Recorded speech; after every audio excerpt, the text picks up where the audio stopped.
राधे राधे।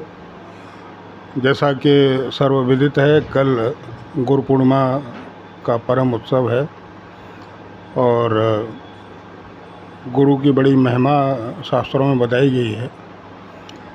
लेकिन कई जीव संसार में ऐसे हैं जो गुरु दुर्भाग्यवश नहीं बना पाए या उनका संयोग नहीं बना कि उनका कोई गुरु हो।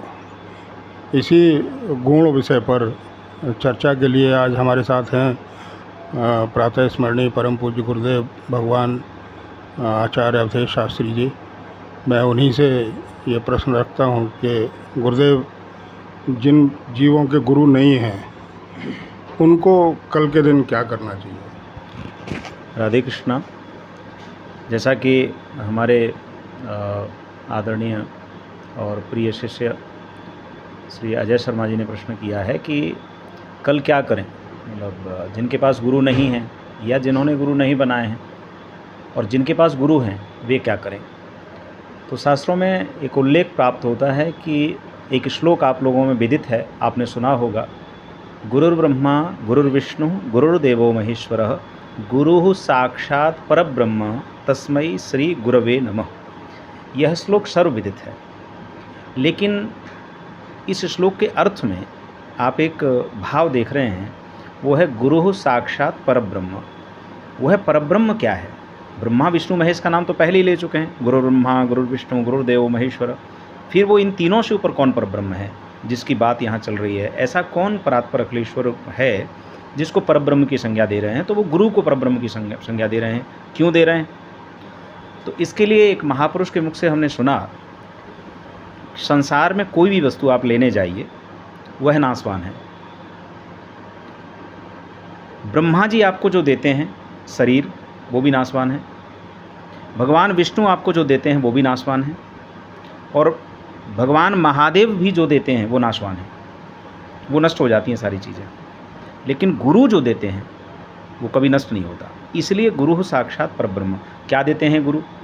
तो गुरु देते हैं उस ईश्वर की प्राप्ति कराते हैं जिसको कभी नाश की ओर नहीं ले जा सकता, कभी नाश होगा ही नहीं। ब्रह्म का क्या नाश होता है? ब्रह्म तो कभी नाश होता ही नहीं। तो गुरु ही धरती पर एक ऐसा शक्तिशाली तत्व है जिसको हम गुरु तत्व कह सकते हैं, कि गुरु रूप नहीं है। वही बता सकता है कि आप को प्राप्ति के भगवान की प्राप्ति के लिए ही आपको मार्ग ढूंढना होगा, वो गुरु की सन्निधि में ही प्राप्त होगा। अब बात आती है कि गुरु नहीं बनाए तो क्या करें? तो जिन्होंने भी गुरु नहीं बनाए हैं उनके लिए एक शास्त्र में कहीं कहीं कहावत प्राप्त होती है, कृष्णम वंदे जगत गुरुम। भगवान कृष्ण को अपना गुरु स्वीकार ले, ऐसा कई जगह प्राप्त होता है। और हैं जिनके गुरु हैं वे बहुत सौभाग्यशाली हैं, वे अपने अपने गुरु की सन्निधि में जाकर सारे संसार के कृत्यों को छोड़कर कल के दिन पूजा करें।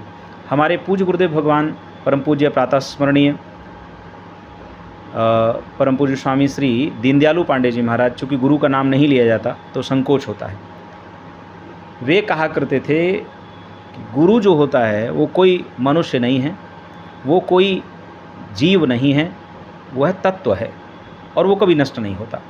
तो जिनके गुरु हैं वे तो अपने गुरु का पूजन करें, अपनी गुरु परंपरा का पूजन करें। जिनके नहीं हैं वे भगवान कृष्ण को गुरु मान करके पूजन कर लें। अब संसार में ये कहा गया है कि अगर गुरु नहीं है तो माता और पिता को भी आप पूज सकते हैं अपने गुरु के रूप में। तो इसलिए मैं प्रार्थना करूंगा, कल के पर्व की बहुत बहुत हार्दिक शुभकामनाएं श्री विश्व कल्याण मंगल ट्रस्ट एवं श्री भगवान के दिव्य स्वरूप गुरुदेव भगवान और हमारे पूज्य दादा गुरुदेव भगवान, उन दोनों की महान कृपा के अंतर्गत हमने जीवन प्राप्त किया है। तो हम सभी से प्रार्थना करते हैं कि अपने अपने गुरु का और अपने अपने गुरु के चरण पादुका का स्पर्श अवश्य करें।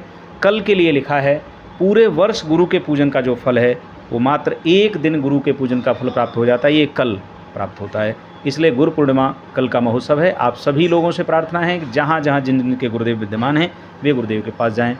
इनका जैसा कि श्री अजय शर्मा जी ने प्रश्न किया, तो चूँकि वे राजनीतिक रूप से सक्रिय हैं, सेवा में हैं, बहुत जगह उनके कार्य प्रणाली भी हैं, तो मैं यही कहूँगा कि आपके जैसे प्रबुद्ध जीव के जो मुख से प्रश्न हुआ है ये सबका कल्याण करने वाला है। इसलिए मेरी बहुत बहुत अनंत शुभकामनाएं, बहुत बहुत आशीर्वाद। जय श्री कृष्णा, जय श्री राधे।